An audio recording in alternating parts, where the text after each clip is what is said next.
Just watch me, I'm gonna live right to the bitter end.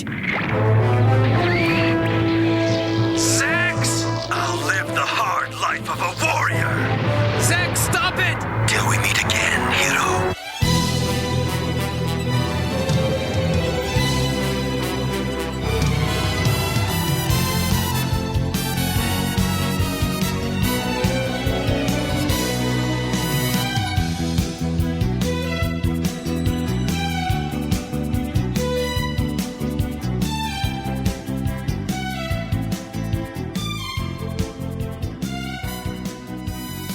Hey everybody, and welcome back to Zaku Talk. I am your host, Patches Gale. This season, G versus Wing, and that means my co-host is the Doobie Brother.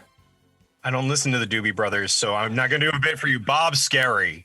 I'm just Bob. Nice to meet you. Oh, Doobie Brothers? Doobie Brothers. I'm sorry. I know that you're an alive skeleton that has gone through several life cycles, but how dare you assume I listen to 70s dad rock? All right. Well, they weren't dads back then, Bob. No, it's the dads of now and the granddads of now at this point who listen to the Doobie Brothers, Deep Purple, fucking Steely Dan.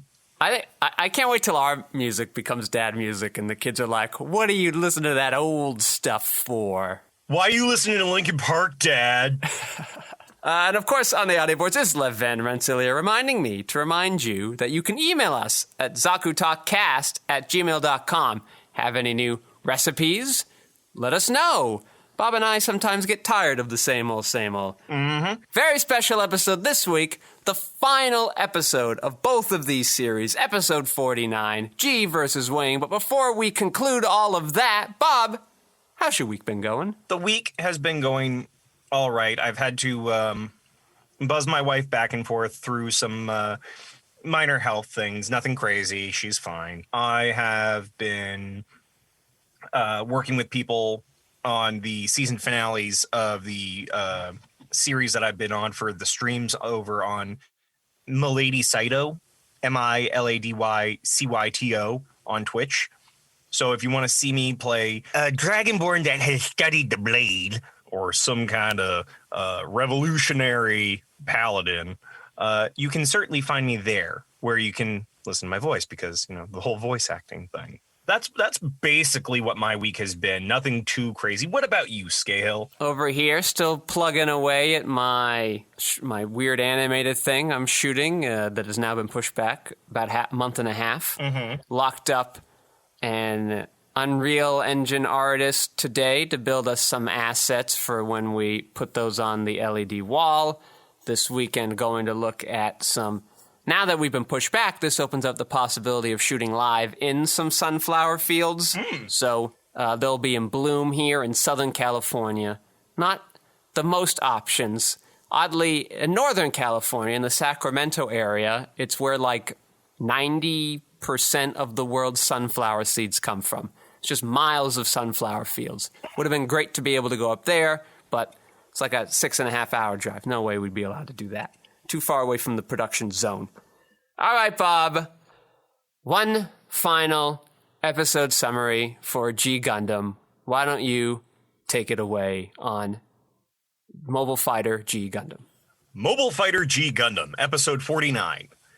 God Gundam's Great Triumph. A Hopeful Future. Ready, go! Or, in the Japanese, G Godo Gundam Dai Shori Kibo no Mirai e Ready, go!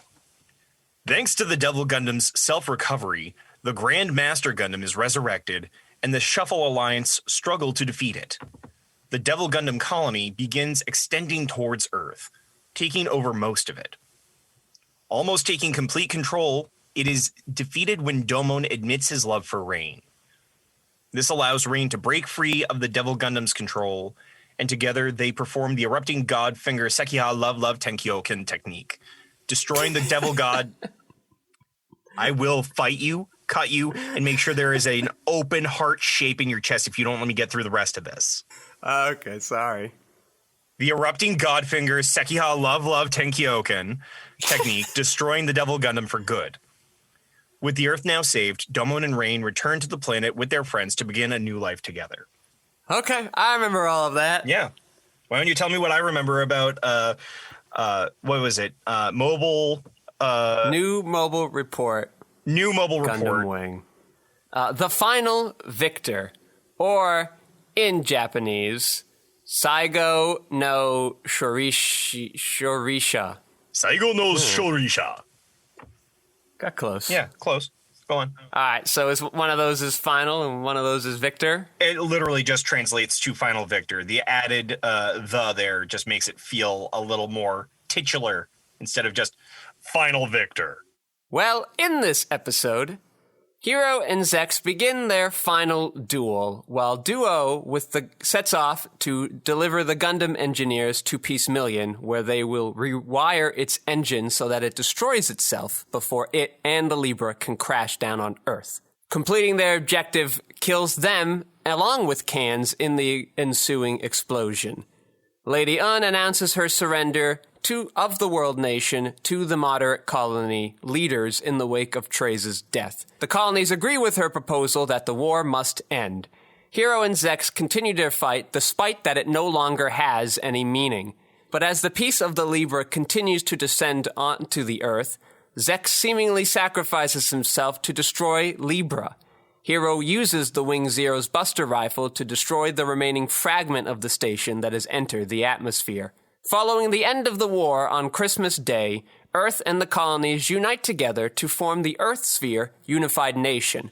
Relena, having returned to her Dorlin identity, becomes the new Vice Foreign Minister in hopes of maintaining peace. And that wraps us up. Okay. Good show. The end. Well, See you all next We're not season. here. That's a wrap. All right, Bob. So on this and the final episode of G Gundam, we open up and the narrator pretty quickly is just like, well, I got nothing left to say. He's just looking through the want ads trying to find a new job. Sets us right into the show. Pretty good. Of all the titles that explain too much, I guess this one's not the worst, as we can probably assume Domon's going to win. Yeah. But I bet you could find a little bit, like in the final victor, Gundam Wing, somebody's going to win. Who might it be? We think it's probably likely Hiro, but there's a little bit of not giving it away. How in the world are you going to have a more ambiguous ending without it being completely bleak and nihilistic compared to the rest of the series? It could just be like, I don't know, Shuffle Alliance Unite or Love's Embrace, something more to the theme of the episode. We're going to talk about this, all right? That's fine. Yes. What we found out was that the real Gundam fight was the friends we made along the way. I'm going to fucking end you. So the thing I'll give it props for, as heavy-handed as it was, is I'm really glad the show didn't Domon didn't Gundam fight his way to victory. Mm-hmm. Right? He had to give up. Fighting actually was not working. It was making things way worse. And so what he's told magically from Allenby is like, you gotta tell Rain that you love her. And then all of his Shuffle Alliance friends tell him to do the same. And then he does. He has this long speech. And then she's like, I love you too. And then she flies out. And then they, outside of the G Gundam, defeat the Devil Gundam's core power source. And then everything's pretty good after that. So I give it props. Like, I didn't like the movie Moana, but I also appreciate that movie found a very similar climax. And I'm glad. I like it when we take stories that way. I think we need to get out of this traditional overcoming obstacles and defeating, killing the people in our way. I think that's setting us up for some bad times ahead.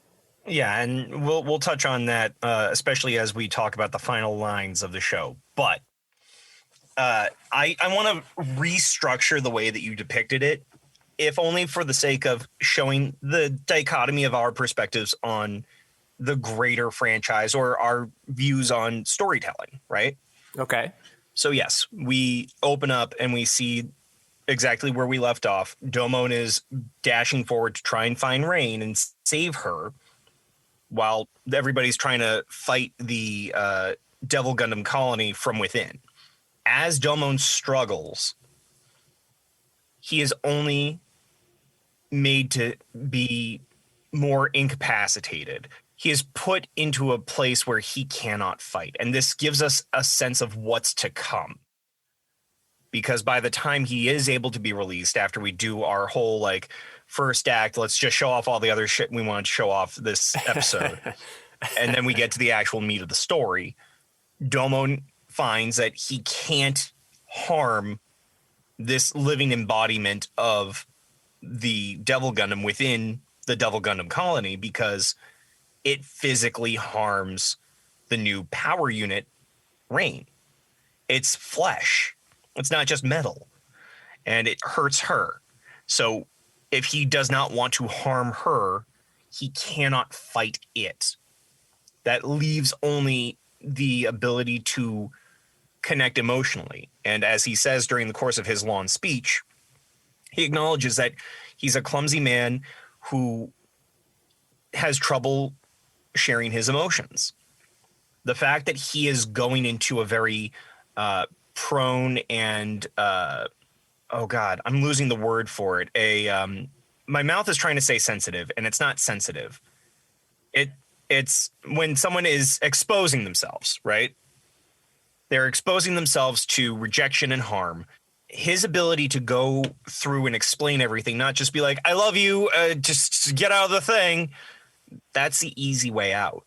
It would be meaningless if he just blurted out, I love you.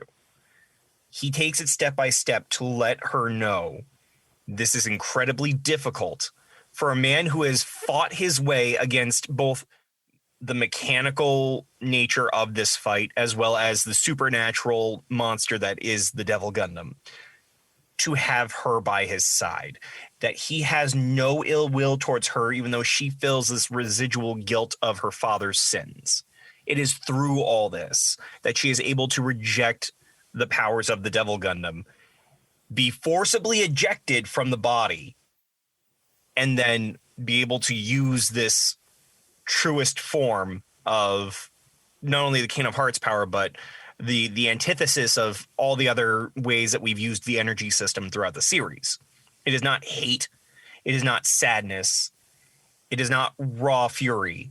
Love is the thing that was able to go beyond all other things. It's what even initiated the hyper mode for the God Gundam to start with.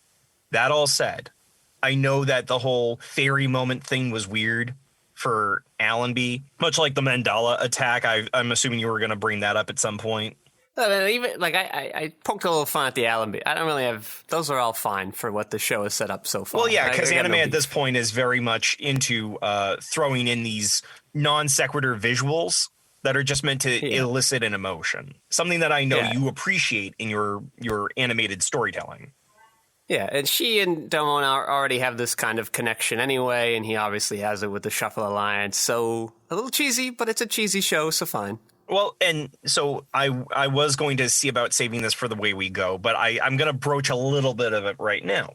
The director of the series intentionally leaned into some of the cheesier, over-the-top things because he wanted this to be not child-friendly, but a show for people who wanted to just take in a full story. He has trouble with romance stories, and if people want to scrub back to the beginning of this series, please do. I mean, you're going to have to wait a little bit before the next one really kicks in. I mentioned in the G-Files that the director had wanted to do a romance story, but he himself is clumsy when it comes to trying to reach those places. Because of that, he takes these last 3 or 4 episodes and really tries to resolve that story that he wants to get out of himself. So even if it does feel ridiculous, it comes with a sincerity. There was a furious debate within the production over the term love in the middle of the Sekiyou Tenkyoken. I'm just going to get this out of the way. Yeah, that's okay. It's actually an interesting thing that I found out. He wanted to try and put an emphasis on this ultimate maneuver, the idea of love and kindness being the thing that supersedes all the other fraught emotions of the series. And when he found Ravu, right? It's a cutesy thing that people do in Japan. Lovey-dovey would be probably the closest American equivalent. but he thought it just flowed properly and it made sense to go with this Japanese to Chinese Cantonese to English transliteration. That was part of what he was trying to aim toward. His boss came to his house, burst in, and said, "No, we're not doing that." He had never been challenged really during the course of the production, and it was this thing specifically that seemed to have the pot boil over. The last handful of episodes were also done not in order in terms of production. He had to do like part A of 47 while also doing 49, while also doing part B of 48 during part B of 46, whatever the situation was. It was staggered. So it was difficult for him to try and like do all these puzzle pieces, but he knew that once it came out of his mouth, Bakunet's Sekiya Love Love Tenkyoken, that was the name of it. And when he was being told no, he said, well, if you all can come up with something better, I will go towards it with with a plum. I will do it absolutely. And it caused a rift for a short period between everyone on the production of either absolutely adoring it like he did or thinking it was really embarrassing, cheesy, and over the top. But he keys in throughout the entire series on over the top. It wasn't until they were doing the recording and somebody flubbed the writing out of the line saying this hand of mine instead of these hands of ours, that he had to stop and do a quick rewrite. And everybody was like, oh God, is he actually going to do it? Is he going to change Love Love? And he's like, no, there's just some tense issues here. But by the time it got out into final production, people liked it. Yeah, I'll defend the director here kind of too, where this is the thing that the big boss had a problem with. Dude, you're already in this. You're 48 episodes in this. It's too late. Train's left the station. Let him do like this fits in fine with what the show has. I look at this and I go like, yeah, it's what you could expect. I'm not like, how did we get here? Boss guy, give it up, man. It's too late. Yeah, well, I'm assuming that the boss and a lot of the detractors were kind of in your camp when we started this, where this is so far flung, especially when we get to these sensitive feeling moments from what Gundam as a whole up to this point had been. It was always more cerebral and more about the horrors of war and what people have to do to sacrifice in order to achieve their goals. It was this intellectual thing. But the director here had a vision of what story he wanted to tell, where it was going to be a little more easily taken in by kids and going off the beaten path.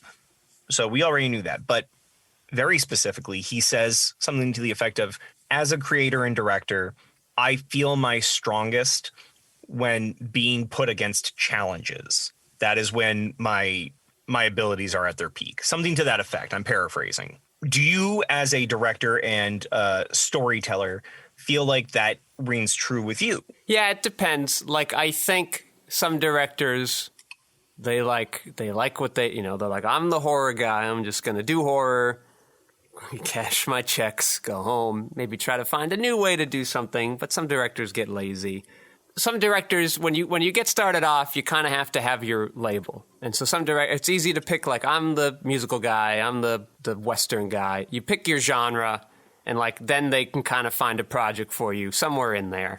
But you can also kind of go at it and be like, I'm genre agnostic, but I'm into this character or this type of story or this subject matter. Mm-hmm. And so you kind of do have to challenge yourself because, one of my films that in scripted form now is this kind of found footage horror, and one of them's a noir, and one of them's a surreal family drama, and one of them's an anti-romance story. You've got a lot of ways you can kind of go about it, and you wouldn't want to direct those the same way. Absolutely. So where he's coming from is, I don't know, I have a tough time with romance, so I want to figure out what I can do with that in the show. And I say, it's not a bad way to do that. I just wanted to touch on that. I do I didn't take my pictures like I have in the past when I do these G-file conversations. Yeah. But I am going to do more of this when we get to the way we go. Did you have other questions or thoughts? No, I just wanted to clear up, like, I have no problem with sort of emotional things happening in shows and movies. Gundam, despite your depiction of it as intellectualist and war ravaging, like, part of that comes from these emotional encounters between them. It's the only way we can be invested. And I sort of enjoy the emotions we explore, even in Gundam Wing. The issue that's always made it harder for me to engage with this show, like you admit, is that it is skewing towards a younger audience. So the emotions have to be more broad. They have to be, kind of simpler and toned down. Melodramatic. No, because I think all Gundam is melodramatic, and I think there are smart ways to do melodrama films. I think we give that subgenre a bad name.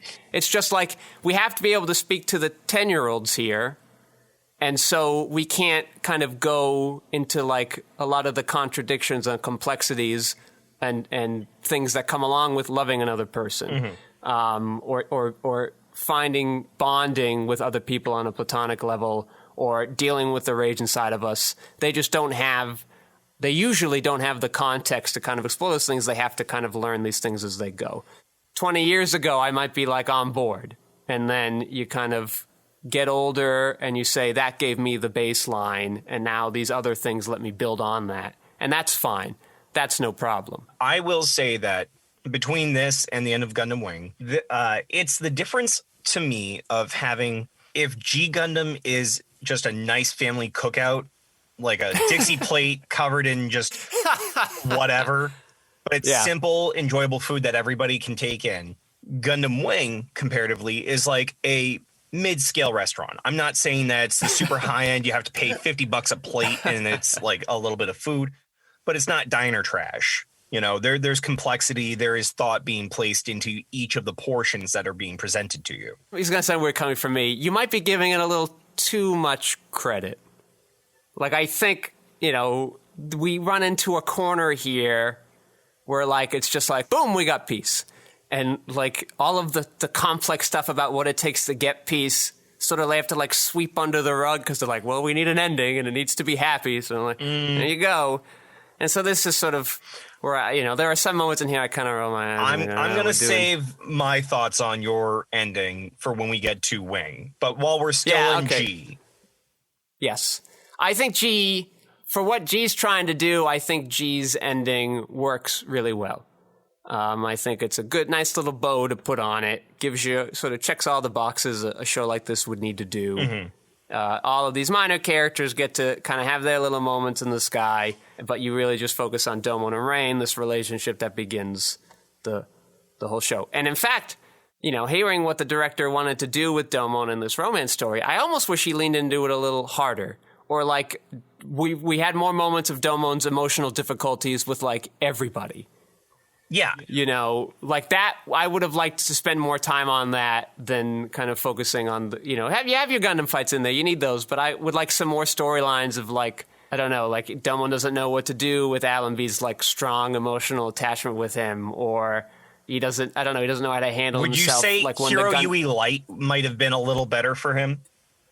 Yeah, like a more comedic, slapsticky Hero Yui. Like he's tough fighter when he's in the cockpit and he's beating up dudes and he's sucker punching America when he meets him. But then outside of the cockpit, like probably more like the people watching the show, like a little goofy, a little shy. I don't want to bring him into full. The character archetype I like, right? Yeah, we've known each other for years now. I like the idea of having a duo Maxwell in the cockpit of a Gundam fighter. But yeah, maybe not like that, but like. But I don't think Domon needs to be there, is what I'm getting. No, he tries to be tough outside the cockpit, but like he has so little grasp of life outside of fighting that like that veneer's so thin and easily breakable, and when he gets embarrassed, he just kind of like storms off or something. Yeah. Like, and then he has to kind of learn and grow. Like that makes these friendships he has more potent because now each of them can kind of teach him something about how to interact with the world. That would be what I would focus on in the rewrite. So I will say, while we're on the topic of the rewrite, trademark, copyright, etc. You hearing us, Sunrise? We could make it happen. I think there is something here enough. Like, it's not the worst Gundam. This is fertile ground we have to work with. I'm going to ask you a loaded question. Yeah. You said G Gundam is not the worst Gundam. What, in your opinion, give me 3 that you think are lower than G Gundam. That's good, because there are exactly 3 lower than G Gundam. There is Gundam Seed is right below it, and then before that is Seed Destiny, and then before that is Reconquista in G. Okay, Reconquista in G is in your opinion, the worst. We're not talking about SD Gundam, and we're leaving the Build Fighters out of it, because those are 2 different franchises. Oh, yes. Okay. Reconquista in G is the big disappointment, because the original creator came back, and he was doing it in the old animation style. And I'm like, sweet, I'm for this. I have no idea what happened in that show. Not 1 iota, and the tone's all over the place, and I don't, yeah. And then the show just sort of like, it's just done. It's just over, and I could not tell you what's going on. Okay. G Gundam, I can follow. I don't vibe with everything, but I can follow it. See Destiny, apparently trying to be Zeta Gundam remake, but halfway through they changed their mind, and now I don't know what's going on anymore there either. And See Gundam, just weepy, shitty remake of the original show. Like all those. Which was extremely popular in the United States and brought a bunch of people into the Gundam franchise. I know. Well, that show came out like a little after G Gundam was brought over to America, but people just liked the hair, the pretty boys, the soapy story. Like, it's so cartoonish for a cartoon. But G Gundam, while I may not enjoy the type of show it's trying to be, it knows what it wants to be. It does it well. It clearly engages the audience that does like the kind of things that's there. The storytelling's fine. So that Gundam, the only reason that Gundam is as low as it is it's just not a Gundam for me. But the other 3 are just not well done. Okay, and that's an understandable statement. I'm going to have a similar question when we get to a wing side, but I want to see, are there any other points that you want to talk about in G before I maybe soliloquize for a bit? Well, we of course have to check in on our secret main character, Carrot. And you want to talk about the final lines? He gets a little moment at the end with Dr. Karshu, and he's like, what are we going to do now? And I'm glad all the people are safe, but where do we go from here? And he's like, and Dr. Karshu's like, I think we got to keep doing Gundam fights. I don't know. We now know that they can be problematic, but we'll just fix those problems, and don't worry, kids. There'll be a G Gundam 2 soon. Show even ends with the G Gundam banner. See you at match 13 or something.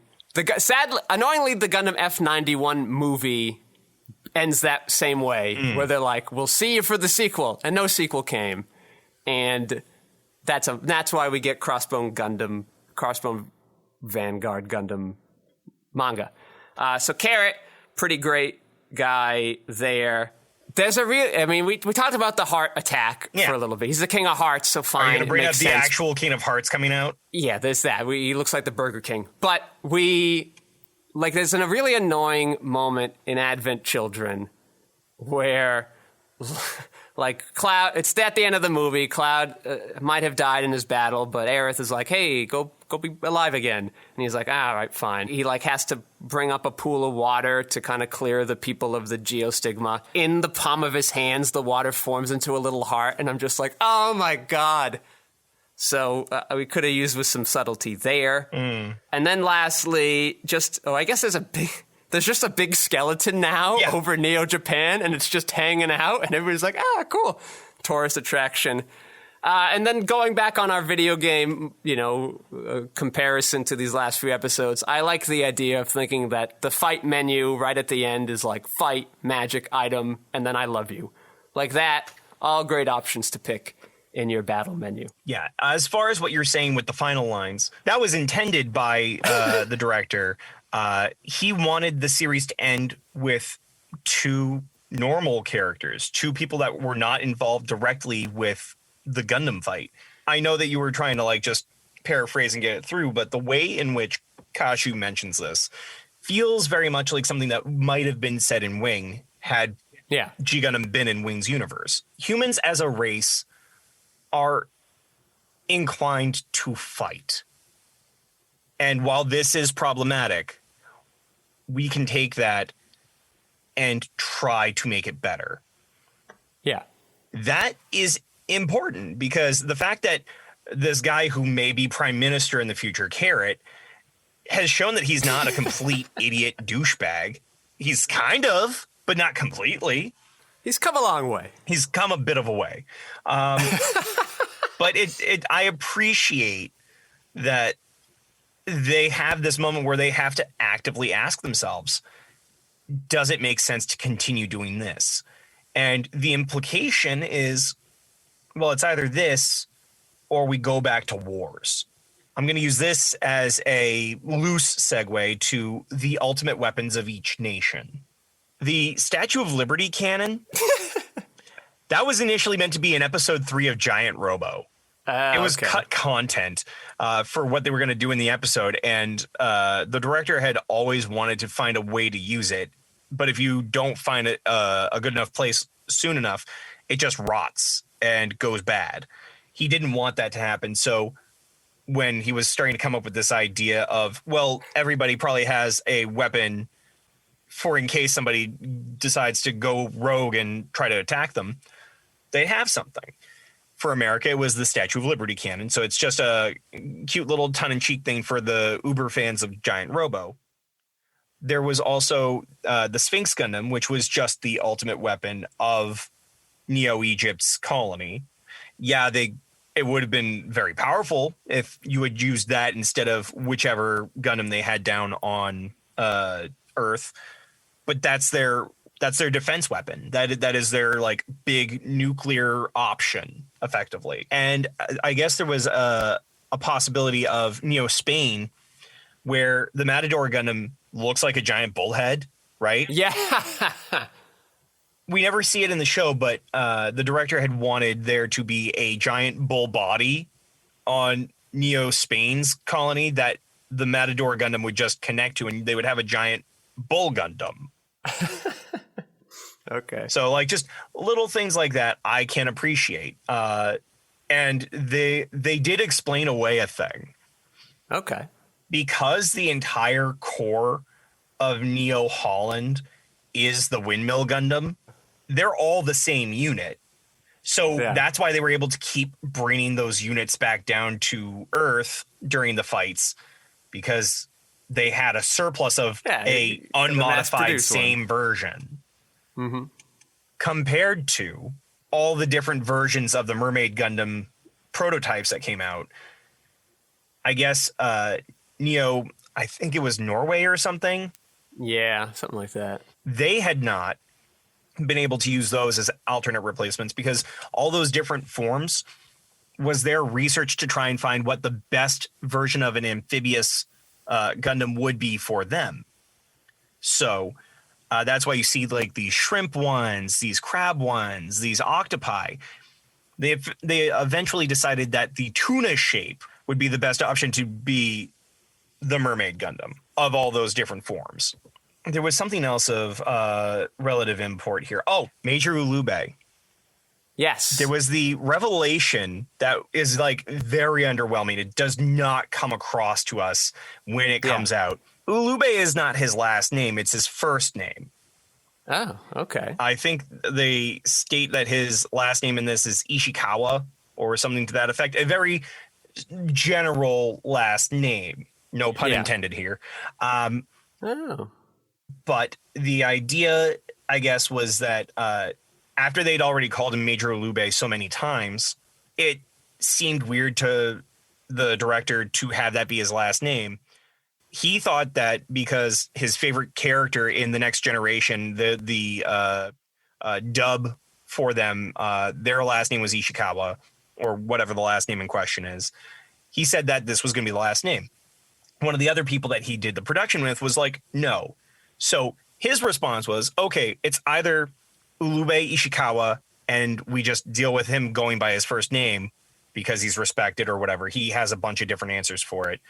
Or he gave the name of a very famous comedy school, like the comedy duo style straight man and goofy guy back and forthing school, as his first name, and that he would be Ulube, but it would be, I forget what the name of the thing was. Again, I don't have the pictures in front of me, but that Ulube. And that was a non-choice. He knew that the guy was not going to take the comedy school given name, so he got to have his way with Ulube. Okay, so his first name is Ulube? His first name is Ulube, but typically speaking, when you talk about somebody in the military, you would go with their last name after their title. Sort of like how you do doctors, right?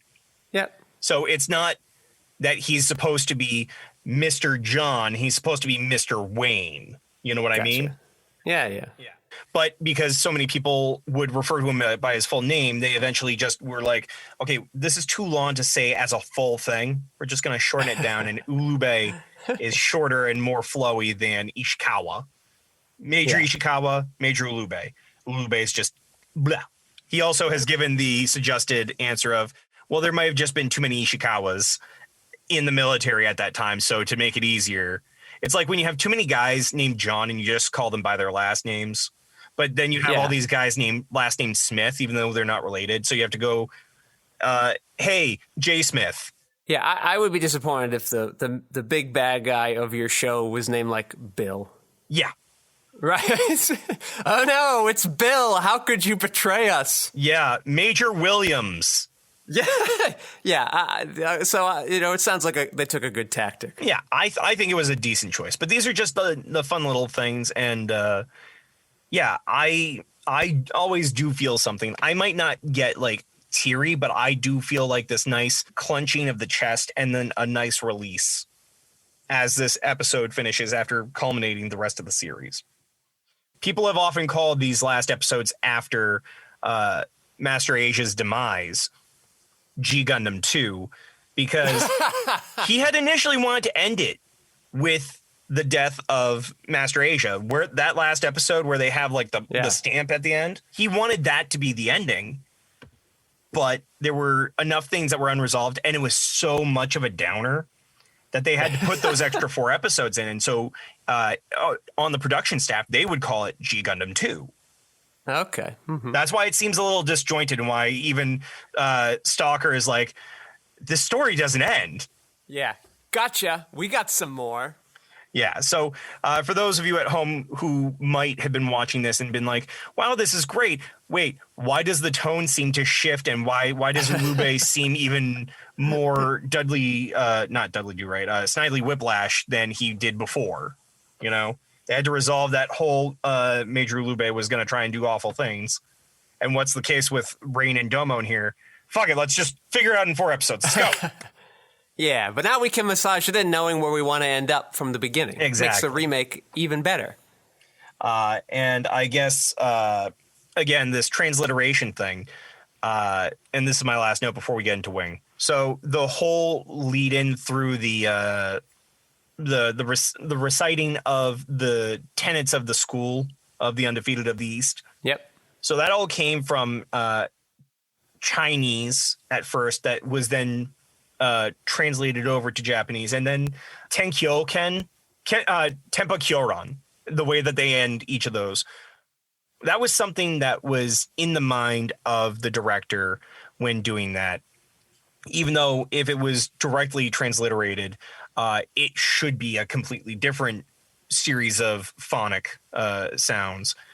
But then after having tried to translate that from Chinese to English to Japanese and all this stuff, it didn't come out properly until the very last episode where they have to do the stamp for Master Asia. And then we get a completely different final 2 phrase words, and people would question that. So I guess it's just this matter of multilingual confuckery. Yeah, it is. It's like the game of telephone, but much harder to do. Yes, exactly. But that's the bulk of it. If I think of anything else during the rest of the episode here, I will let you know. But I want to know more about Gundam Wing. Well, tell me what's in your mind now, having seen this end for the first time. Having seen this end for my first time, your 10th or whatever. It's been a lot, yeah. I loved watching Relina take the card that Hiro dropped off for her and ripping it in front of him through the airplane and yelling to him somehow through airplane glass. Delivered it to me by hand next time. I thought that was a great way to just bookend this series. I mean, we especially because you said it on her birthday too, right? So a whole year has gone by. We can look back at birthday really the last time, and she's like, why doesn't he want to come to my birthday? Yeah. And now she's like, I got shit to do. I can't even celebrate my birthday. I got to look at papers and make sure everything's going smoothly with the whole world. Yeah, and you're still having trouble expressing your feelings to me. Do it next year. Yeah, exactly. But, and again, I want to point out, but I won't talk about it until the next episode, is this teddy bear that he gives her. Because we've been seeing that in the opening credits. The next whole episode, series. I thought this was the final episode, Skeyhill. All right, listen. We've seen this teddy bear in the whole series, and now Hiro has given her a teddy bear. And I want to talk about what that could mean after we've watched Endless Waltz. Okay, so for those of you at home who might not have come in during the right episodes, we are doing one final episode for this block before Skeyhill goes on to greener pastures with other cows. Yes, that's right. There is a new challenger entering the ring. It will be Endless Waltz. We can finally complete the story because there's like a major cliffhanger we get left in the middle of the show where Cans is off there trying to kill the doctors before they can detonate the machine. And that was the thing I was actually going to ask you. Yeah, where he says, you can. Or do you want to say it? Well, no, because I want you to finish saying what you're going to say, and then I'll ask you. So he's shooting them, and he's like, I can't believe you guys are being a thorn in my effing side again. If it weren't for you screwing up the original Operation Meteor, none of this would have needed to happen anyway. And they're like, well, fuck you. And then they blow it up, and like, that's that. And like, the show never talks about what was the original Operation Meteor, and we won't find out until the movie. Well, and so that brings up two things now. The first that I'll say is the way they word it on my side. I don't know if they word it the same on yours. Yeah. He says you changed their missions. Their response, again, these are all paraphrases. Yeah.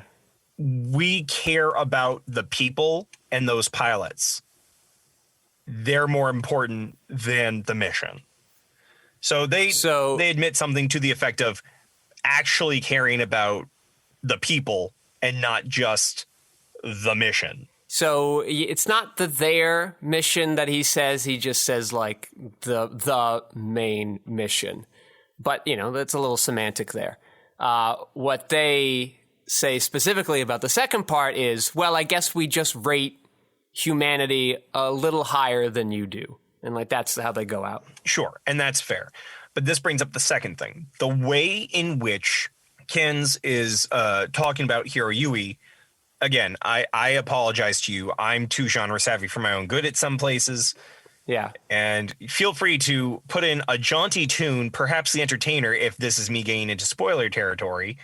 Okay. Is Kens supposed to be the original Hiroyui going under a different guise? No, but what I will say, because it won't really get talked about, is that along with Howard, he is also one of the original people that kind of helped them build the Talgies. He wasn't a scientist per se, but he helped put them in a position and have the funding. So he was a benefactor. Machine. Yeah. You know, he's always had political ties, right? That's how he knows Zex. He's been fighting for a long time to have the colonies be free of Earth's rule. And he thought this might be a way, building the Talgies might be a way to help give them the firepower to deal with the Earth. And then obviously Oz just kind of went and ran with it. Yeah. Do we ever get a chance to know the original Hiroyui? Not the child soldier that we've known for these past 49 episodes, but the person to which he has gained his name, his moniker? I think in one of the other weird, like, novels or something, I think they do a couple chapters in that timeline, and that's how we kind of get to know Trace's relationship to him. Mm-hmm. But nothing too specific, no. Because they've built up the original Hiroyui as some sort of mythological harbinger of peace that was taken from this world.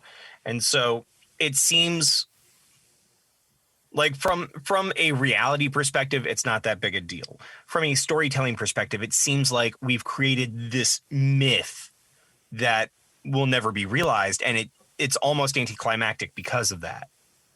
Yeah, it's MacGuffin-esque. I agree. That's sort of the problem with this kind of like heavy-handed pacifist approach is you kind of write yourself into little corners like this. Sure. The original Gundam timeline has a similar kind of figure, but they actually do a number of backwards looks at him, decades after the original run. And what's interesting there is that, he's like this paranoid.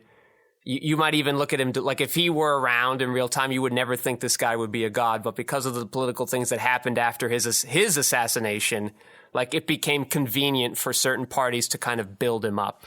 Yeah. And like do that. And like that's an interesting spin on it. But we don't get that into the weeds in the Gundam Wing timeline, sadly. Which is weird to me due to the fact that it feels like more people are aware of Gundam Wing than where the idea of Gundam came from. So the fact that enough people get to have these types of backstories and delvings into original, the original timeline is the Universal Century. Universal Century, yep. To be here in After Colony and this series that helped to push the ships of anime into stateside normalcy, right? Yep. I just feel like there's a lot to still delve into for all these unanswered questions or these not plot holes, but plot dips, I'll call them. Yes. So, but we'll see. Yeah, this is another show I would remake. And the manga tries to do it, and they do fix some things, but it's also rushed, and I think it requires you to have seen the show to really understand what's happening. And they don't go as much into the past as the pitch of it promises. So I think, there's a whole wealth of things to kind of explore here. Like, in one of the sequel books, like, Dorothy becomes the representative of the universe. She becomes, like, the president of the world. Like, that's how far she's come. Like, those are interesting things to explore and things like that. But the property, for as successful as it was in America, Bandai never thought to do more with the property since. Well, considering they keep on pushing out all these models that sell like hotcakes, I still have trouble properly getting a hold of an Epion. I had an opportunity to get it at 65, but now it's climbed back up to 100 last I checked. Mm-hmm. Yeah, they go up. Yeah. Well, it's a very popular piece. I am going to have one, I swear. Again, it's a note to its popularity. So I feel like a company like Bandai or Sunrise is doing themselves a disservice by not revisiting it, whether or not it's more American centric for production purposes or whatever. I'd like to see them go back to that at some point. It would be cool. Like modern audiences have a lot of mixed reactions to Gundam Wing. I don't think they fully know how to read it. It can be complicated and not always intuitive, for better or worse. But like for you as an outside of the Gundam scene, we'll call it, I cannot, like, looking at the scale of anime in America and what happened, it is easy to say, Gundam Wing / G Gundam really helped balloon that. But after that, it sort of disappeared for a while. And there was a bit of an uprise with Gundam Seed and later on with Double Zero.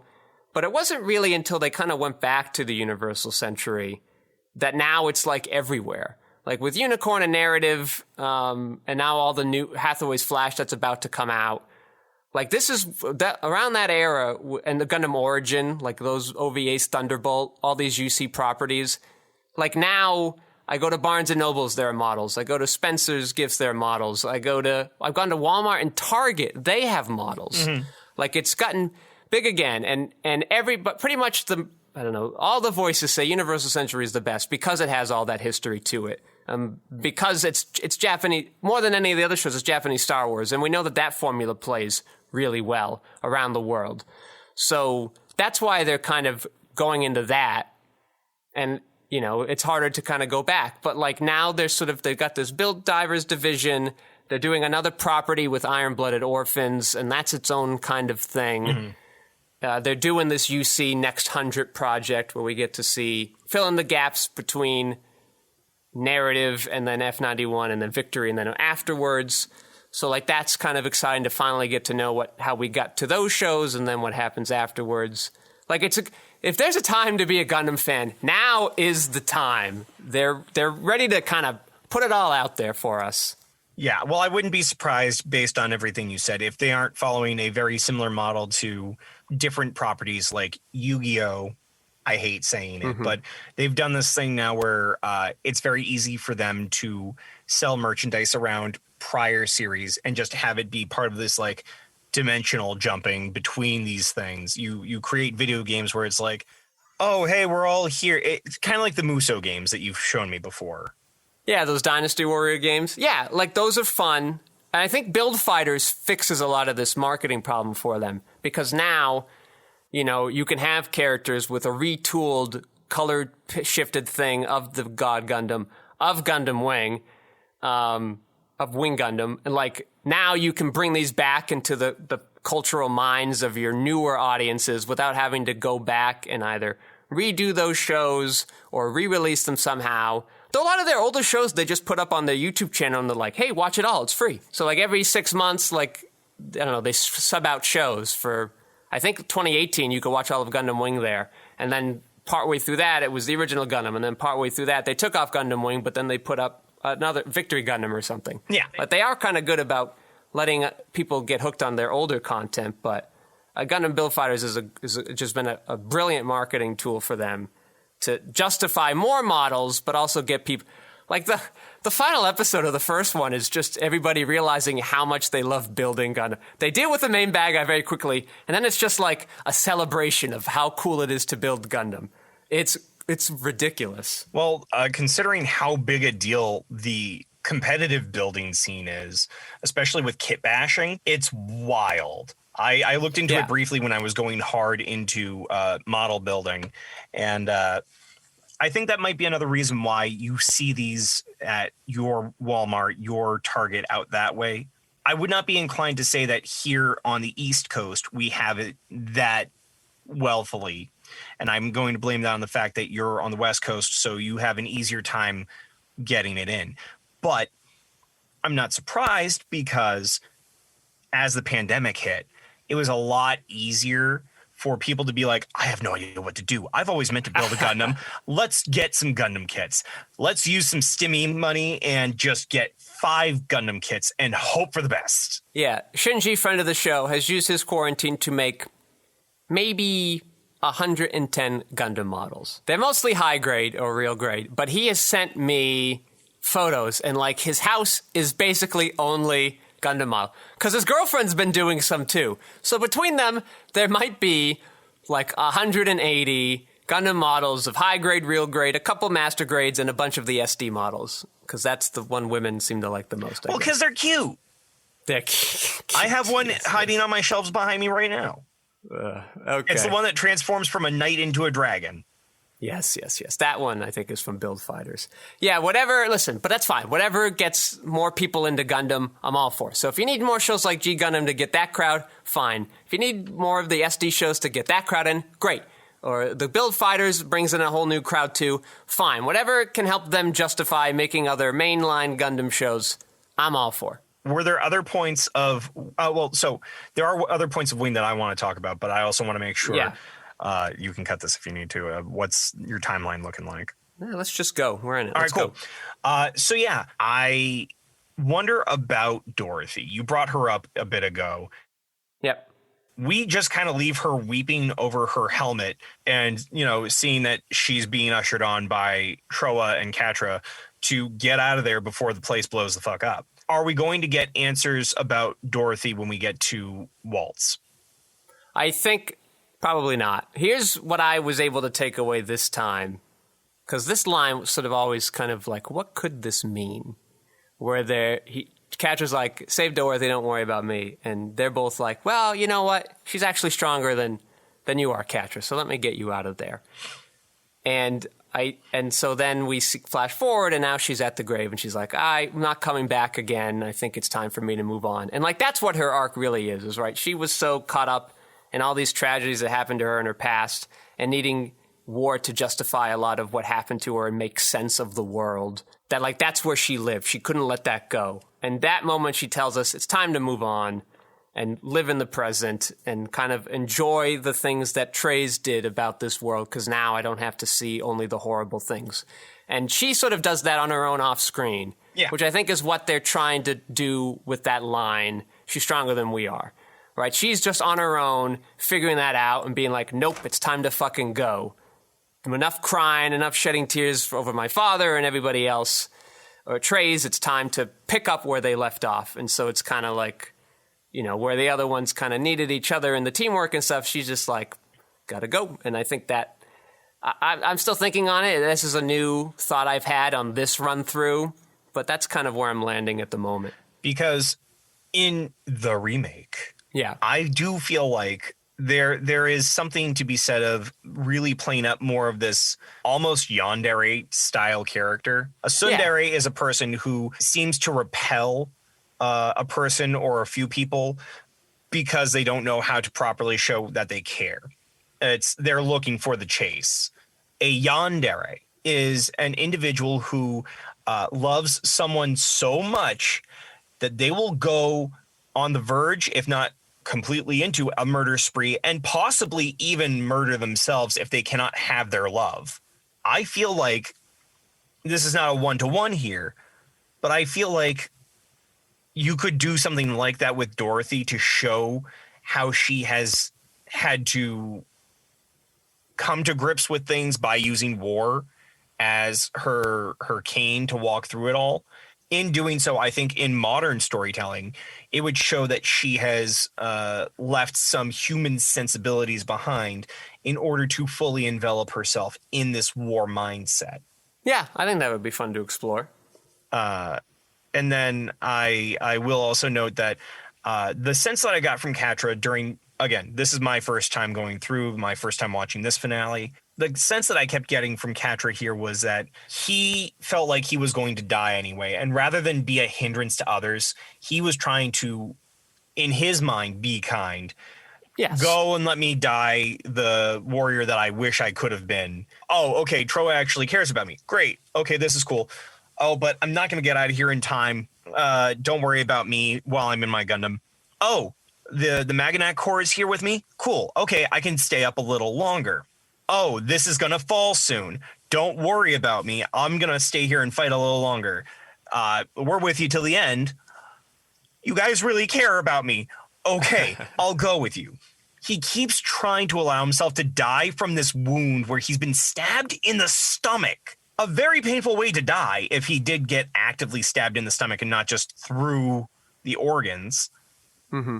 This poor child is asking to let himself go, but because people do care about him and do want to see him survive, even though he was not great early on and is still unsure of his worth after having done what he did to Troa, it's definitely, in my mind, a wake up to him that there's still yet more I can do, that people will not let me sacrifice myself.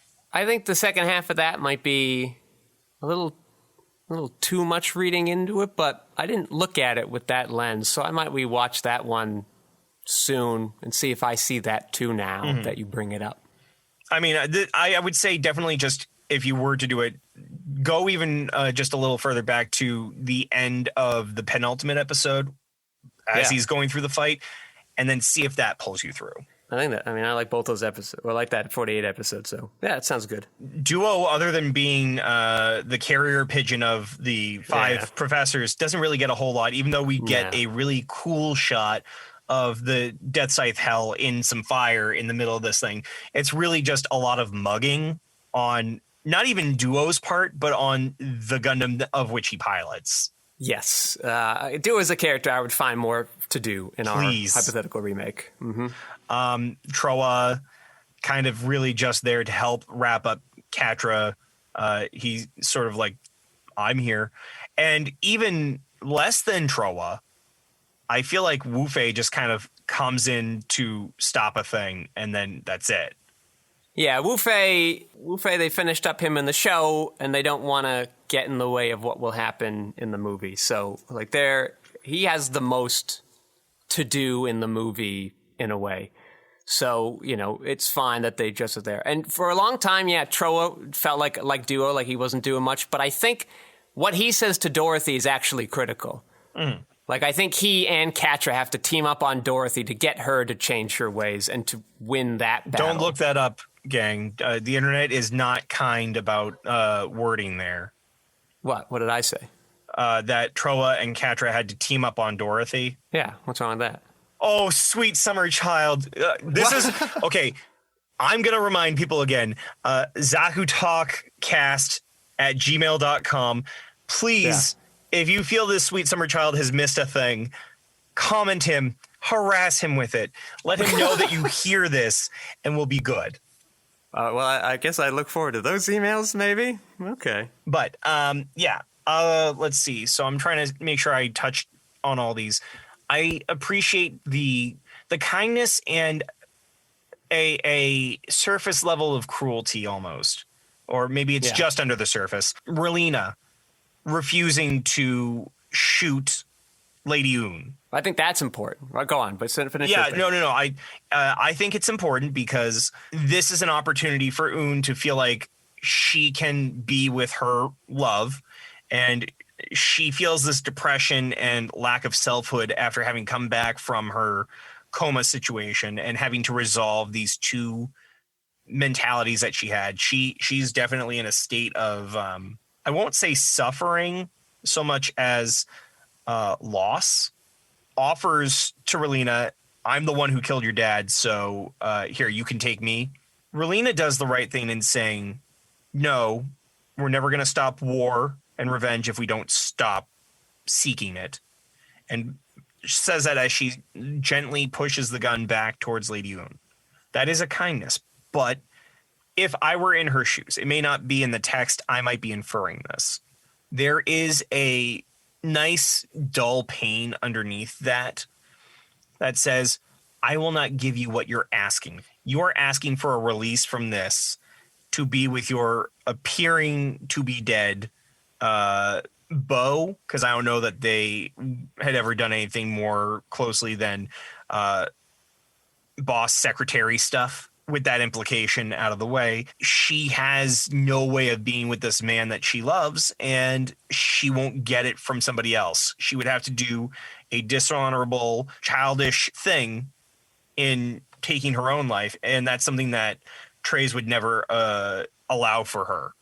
So if she can't get the one person who could do this in an honorable way to kill her, she's going to have to live the rest of her life with this. Yeah, I think that's a bit of a Bob inference. I don't think the show wants us to take that away. Sure. Now, the advantage of a show like Gundam Wing is you can take something like that away. But from all of my dealings with Relina, my dealings, this is the Patrick. Like, Relina's not that kind of person. Like, she wouldn't want her to feel pain. I think that's why she forgives her. But like you said, also, she knows, like, this is basically the theme of the show.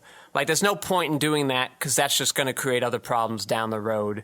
And I need to lead this example, right? Yeah. So where Domon is giving an impassioned speech and telling Rain he loves her, and that's the theme of that show. This one, a lot quieter, a lot more understated.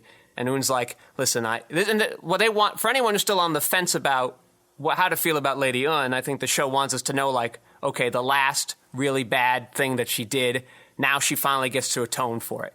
Like, and we've been waiting 44 episodes for it. The Old Man That I Am, I like a show, The Good Wife, and that first season of that show ends on a cliffhanger where somebody does something kind of mean to somebody else, but the other person doesn't know it's happening.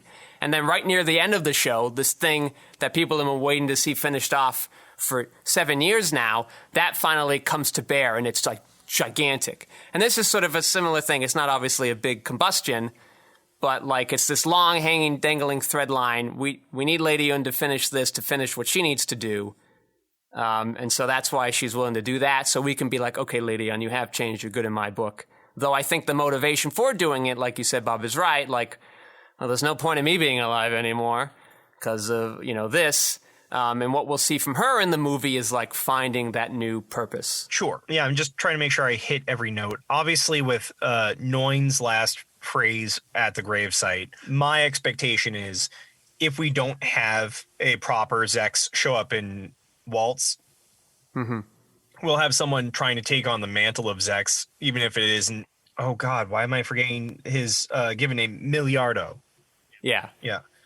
So I feel like that is a thing to note, even if they are setting us up with something that is typically a genre thing. I believe he's still out there somewhere, says his true love. So, of course, he will show up for even just a brief moment, just for fan service sake. I'm willing to buy that it won't necessarily be that, but somebody taking on his mantle. Yeah, of note, the grave marker does read Miliardo Peacecraft. Also of note, they're buried. He and Trey's are buried next to each other because they used to be buds. So I like that. But also, what's interesting, as I thought about this time, is could you imagine like in our world, like two opposing army generals being buried next to each other? Like, what a world we live in. That is a huge gravesite for the 1-year war of all these people that lost their lives for, from what the show says, a meaningless war. I'm going to say two things. One, in a day where AO3 and lemons abound were a thing, I'm sure somebody wrote a fic about that, because they're just two cool guys. Because leading into the meme for a second here, is it gay to be buried 6 feet under next to your best friend? Like the implication being, like, you could ship so many of these male characters with each other, as people have, and plenty of money has been spent on doujinshi over this. So yeah, I mean, that's part of what made this show so successful and what revived Gundam in a way. It's always the female fans. They always bring Gundam back from the brink of extinction. Thank you, female fans of boys love in this series about war. Well, then the original Gundam, when that didn't do well, when women found it, like, they liked the more complex emotional storytelling, whereas the men were like, why aren't there cool dudes just shooting each other? I've mentioned this on more than one occasion, I think, on the show, but it's the same thing that helped Kamen Rider come back from the grave. When they tried to revitalize it in 2000, they put a bunch of attractive men into the roles, and they would sell mooks. These, you say mooks? Yeah. M-O-O-K, not like mook.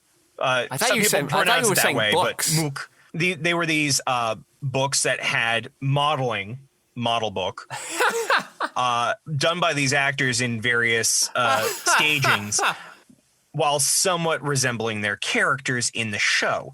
So you're hooking the kids on the toys and the television show for its action and everything. You're hooking the moms with the fact that there are gorgeous looking men, and the fact that there are these not necessarily full soap opera, but definitely melodramatic moments that have more adult tension than just Mighty Morphin Power Rangers having a Saved by the Bell moment. That is some genius marketing. It's amazing. It's what has made Kamen Rider revive from 1980 something, like 87, 88. It went on a deep hiatus until 2000.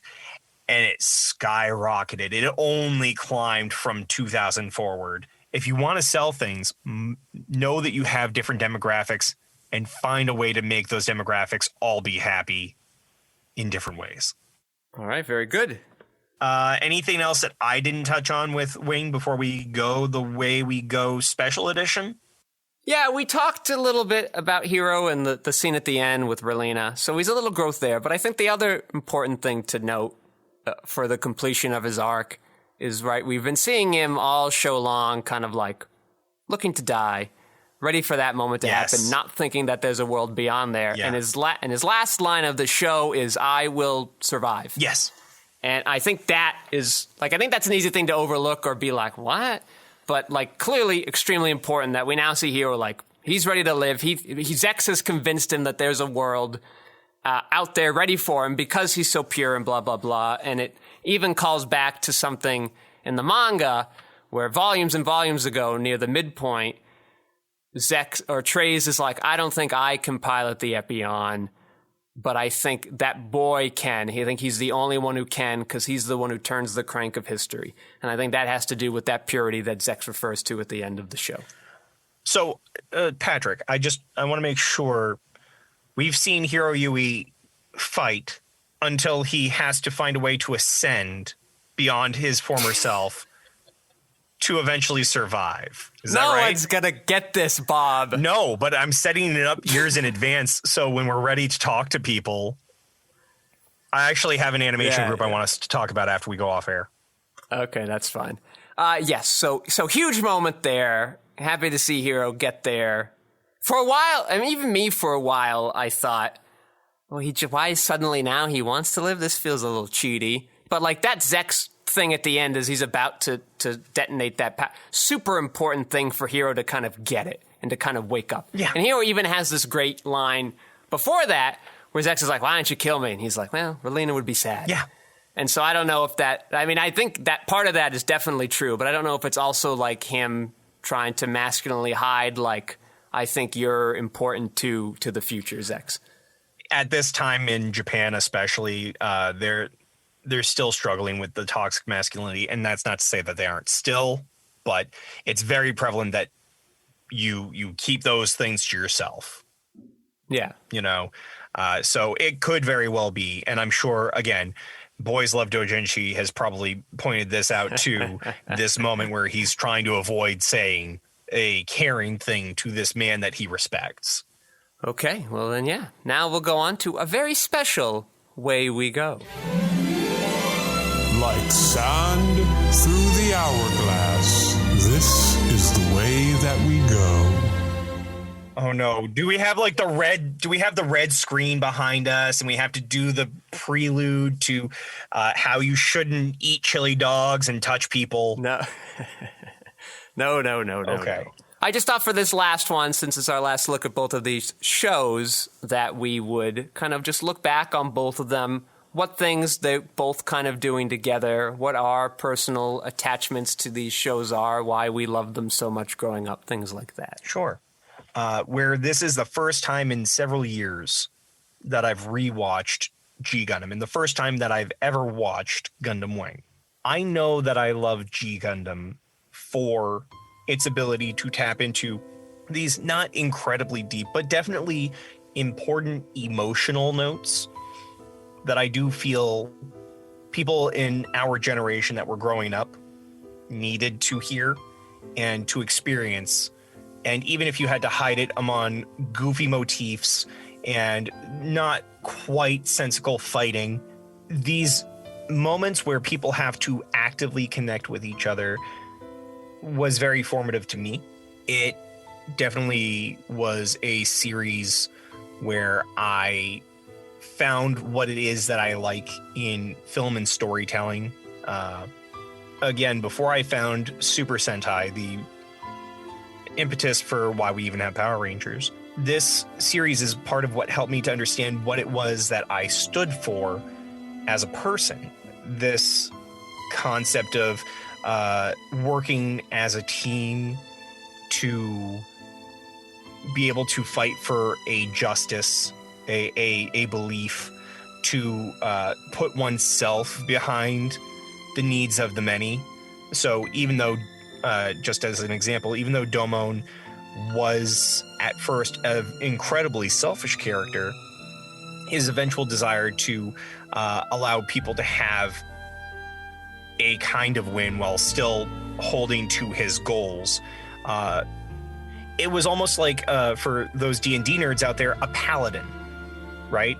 And I had experienced this show before having any touch with D&D or whatever. So to have this paladin who sets forth on this great journey, even though it's riddled with, martial arts and whatever, the trauma that he had to go through that led him to going on this path, to having to understand more about himself in a way that he had never been able to with Master Asia or on his own. It was all incredibly important to me, and where I am a sappy, emotional individual who is in some ways still stunted, this show does a lot for me. In contrast, Gundam Wing does a great job of asking hard questions. I'm not putting it out there as the end-all be-all of anime or filmmaking or whatever, but I do feel that as a person who abhors the idea of senseless war, of putting people into a position where either as a civilian being fearful on any given day, or as a soldier knowing that any day is your last day and you're having to just believe that you're doing the right thing.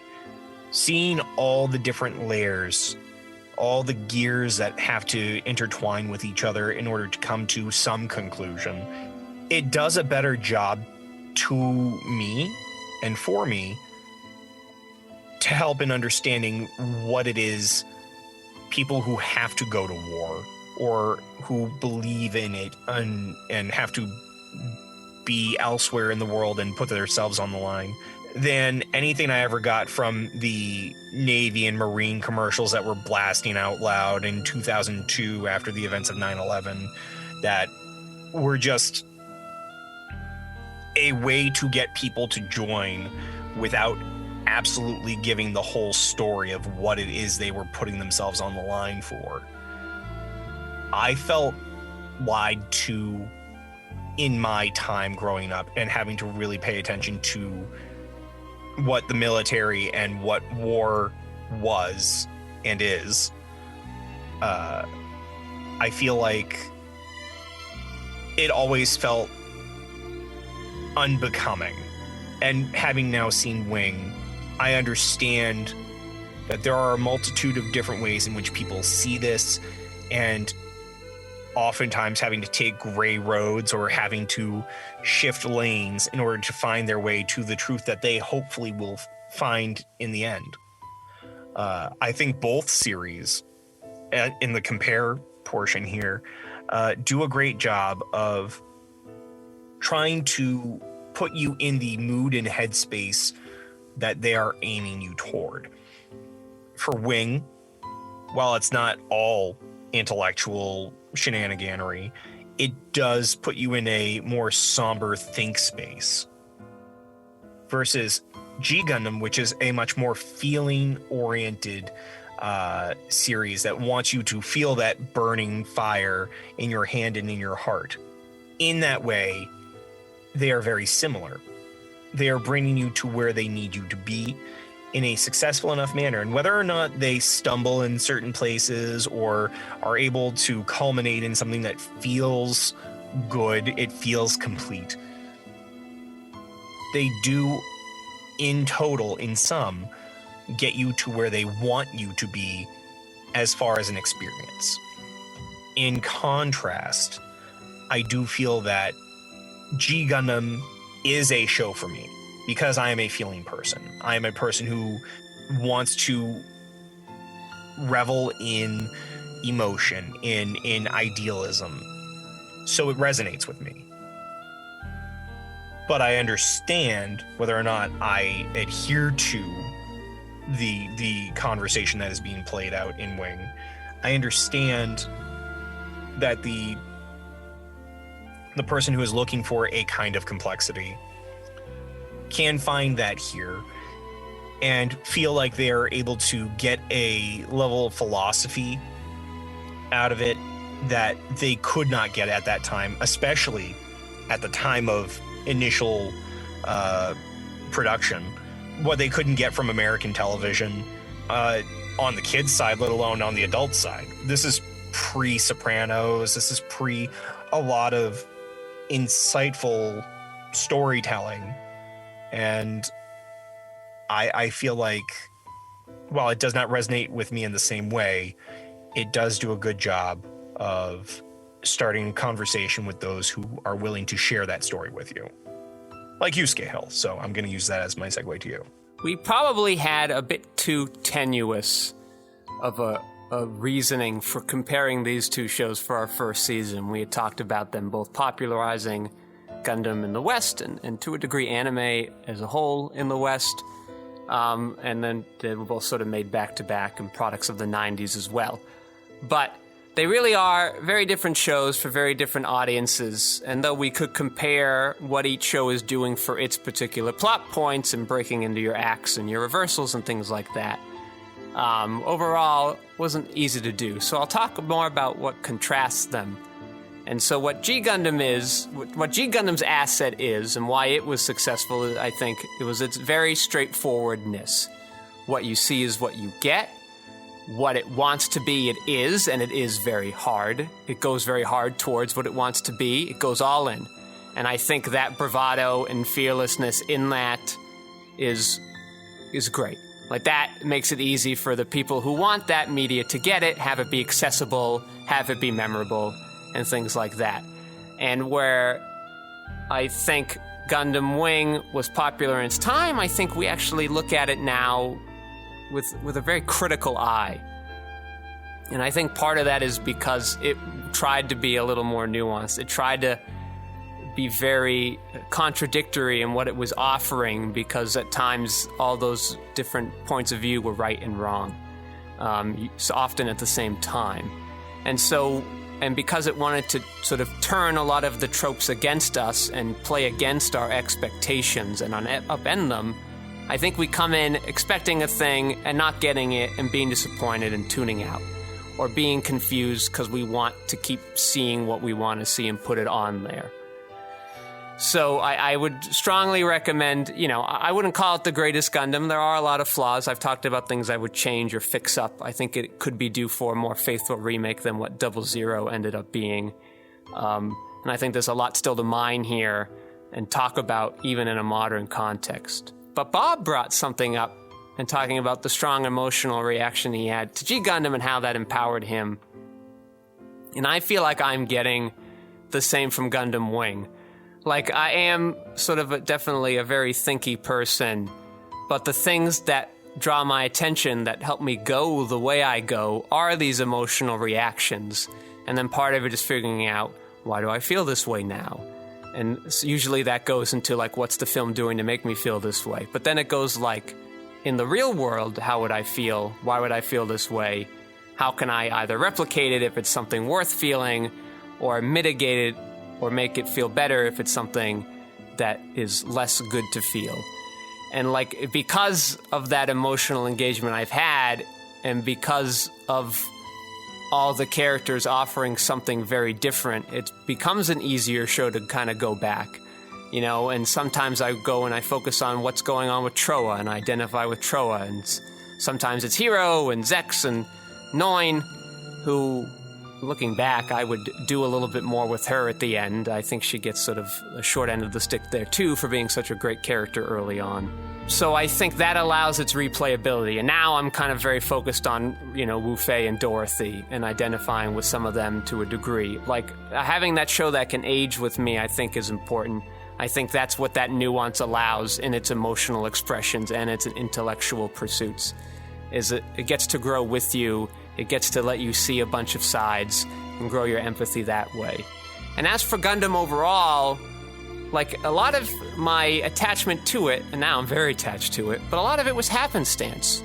It started with me wandering through a Walmart in 2000 and seeing that Epion model with Zex's face on the box and being like, this thing looks freaking cool. And buying it and being surprised it wasn't an action figure, but I had to build it. But that was fine, still looked cool. And Alberto seeing that at the playground and being, hey, well, that's actually a show. And I went, what? And watching it there, and I was really big into Gundam Wing, and then I sort of wasn't in anime for a couple years. And so I forgot about it. And I got back in anime, but then forgot about Gundam. Or really only wanted to watch Gundam Wing, which I owned and watched a few times in that blind spot. But one day, Bob, we were filming Real Love, and we couldn't because of snow. Like, suddenly it snowed a lot. Looks like the actresses weren't going to be there. So me, you, and Richard said, hey, let's go to Gamer Underground. And we went there, we drove through the snow, probably stupidly, and went to this basement where all these used games were. And as we were all breezing about, in the PlayStation 1 section, such was the disc Gundam Battle Assault 2. And had we not gone there that day, had that snowstorm not happened, had I not found that game and played it, and it had all the Endless Waltz Gundams, it had G Gundam in there, because those were the big shows at the time they released the game, but it had all the UC shows, and you could play through the storylines, and those seemed pretty cool. But then that made me want to play these other Gundam games I remember seeing at GameStop around the time I was graduating high school, and that was the Dynasty Warriors game. So then I played those, and those storylines seemed cool, and those Gundams seemed cool, and I said, well, let me see what's going on with these other Gundam shows. And that was 2015, and I haven't stopped watching Gundam other than maybe like a couple weeks break in between things. But Gundam's always been a factor in my life ever since. And if those moments hadn't kind of graced my presence, it never would have happened. But what I've learned from storytelling in Gundam is, on the TV sense, is you can take more risks, and you don't have to over-rely on dialogue, and you can talk about these complex things through action, and have your characters contradict each other, and have them contradict themselves, and have them deal with these difficult things on a grand scale. Because I love looking at systems and paradigms, and I like helping people individually, but also on a grand scale. And I like looking at the situation being like, this isn't working, how can we fix it? And when you watch a show like Gundam Wing, or Original Gundam, or Unicorn, Char's Counterattack, Iron-Blooded Orphans, you kind of get a sense, you kind of get a broader scope of how to look at things, and also look at, well, what happens if I move this? How does this affect everything else around there? Does that create bigger problems, other problems? And you start to try to get a sense of how can you move the pieces in a way where you minimize the effects or put them as short-term as you can. And that's what this show keeps intriguing me for, is being able to then go and look at my world and try to figure out how to maximize what humanity is capable of and how they can reach their peak. So that's Gundam for us in a nutshell. Why don't we cool off a bit by taking a seat at the Nerd Corner? Let's take a walk to the Nerd Corner, where we will talk about a lot of nerd stuff. Yeah! Well, Bob, I'm fully vaccinated, so I finally, for the first time since March of last year, got to go back to the theater. Really? Mm-hmm. And the first movie I saw is quite the spooky movie called The Father, which you may have heard of. Anthony Hopkins recently won an Academy Award for it. I won't say too much. It is based off a play, but you would hardly notice it. He is the star, and he's sort of like, he's an aging father who's starting to succumb to Alzheimer's, and his daughter's taking care of him and having a hard time doing it. It is one of the most frightening and emotionally ravaging films I've ever seen. A lot of times when people give out these Best Actor trophies, it's usually splitting hairs. Like, usually everybody's doing pretty good, and you just have to pick the one you like the most. But Anthony Hopkins has given one of the most insanely impressive performances I've ever seen. It's smooth as butter, despite all the things that he's asked to do. It's so believable and grounded, despite the terrifying tone of the movie and all the kind of wacky stuff happening in the middle of it. I can't recommend this movie enough. It won't be in theaters by the time you hear this episode, but it won't be long before it's on demand or streaming or available to purchase digitally. I would highly recommend anybody go see it. It's only an hour and a half, very quick, but one of these movies that will stay with you and haunt you long after the credits are done. Bob, what is your nerd corner this week? My nerd corner this week is not what I feel a lot of mine have been, which is like product placement and what have you. Yeah. I think my nerd corner this week is something that came up reflexively when I was putting away the last disc of G Gundam. I am resolving myself to, at my wife's behest, we are going to go back to where she had to stop watching. We've had some rescheduling on our side here for trying to record this. She used to watch it with me as I would watch it on Saturdays. We're going to rewatch from where she had to jump out forward, and that means a lot to me because it's one of the first anime I ever consumed, and she was kind enough to buy me these discs in the first place. But also, I'm resolving myself to fill in this gap of no longer having this to do with you. It's been a very enjoyable experience being a part of this first season of Zaku Talk. I do hope that whether it's Zaku Talk or What the Hell Happened to Them or any other podcasts you might do in the future, you keep me in mind. I always enjoy having these types of intellectual conversations, even if it's just shitting on Adam Sandler or me divulging my absolute antipathy for Jason David Frank. I'm going to be trying to watch The Skullman and Guyver the Bio-Boosted Armor. The Skull. Okay. These are both anime. Okay. Yeah. And they both came out roughly around the same time. I want to say mid-aughts. But the Skullman was one of the first hero stories that Shotori Shinomori, the man who made Kamen Rider, had made. It was effectively the proto Kamen Rider. And I started watching it years ago, back in like 2014, 2015. And I just never got back around to trying to watch it. And it's only a 2-disc series. It's, I think, 9 episodes. So I'm going to try and sit through that, as well as the 26-ish episode Guyver, the Bio-Boosted Armor. We got it here in the States initially as a live-action film called The Guyver, which sadly used Mark Hamill as the selling lead actor, even though he has nothing to do with it as a primary. He's a very like mid-tier secondary actor in the film. It has Jeffrey Combs, who I adore from most notably the Reanimator franchise. So has a lot of good talent in it. The practical effects are solid for being this like B-ish film. Yeah, if anybody wants to find those, I found them on Right Stuff Anime. We'll definitely check those out. Well, I hope if you're going to go back and watch G Gundam with her, that you help her get through the end of Gundam Wing as well. Well, yeah, of course. I just was going to try and see if that bothered you or not. No, just making sure. Yeah, G Gundam I now own as well on the Blu-ray release from Right Stuff. Don't mind having it on my shelf with my other Gundam.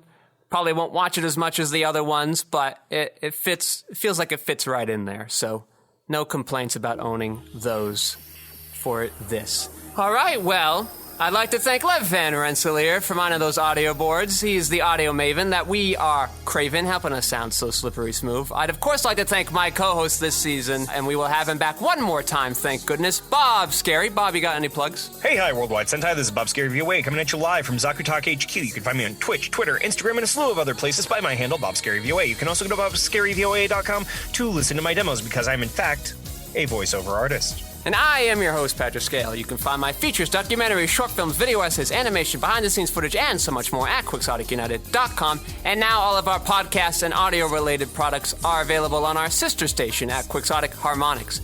Thank you all for listening. Bob, tell the audience why G Gundam is the best Gundam series. I mean, if you've been watching along and you've been listening to my dulcet tones try to explain why it's worthwhile, then you should know. And if you haven't, listen to this podcast, and maybe you'll want to go and watch it yourself.